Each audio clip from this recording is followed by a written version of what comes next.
राम राम दोस्तों।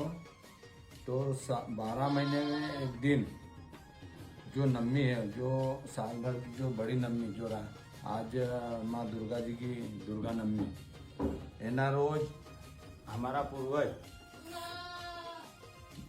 पूरा घर की साफ सफाई करे और धोवज वाहन न के धोवज। उसके बाद पूरा घर की साफ सफाई करने के बाद नींबू डांगरी काटा और पूरा घर का सिंदूर से तिलक लगावा।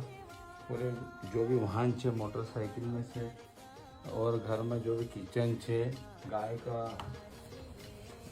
जब बांधने वाला स्थान पर सब जगह तिलक कराए और नारियल देवाए और पूजा पाठ कराए नींबू डाले।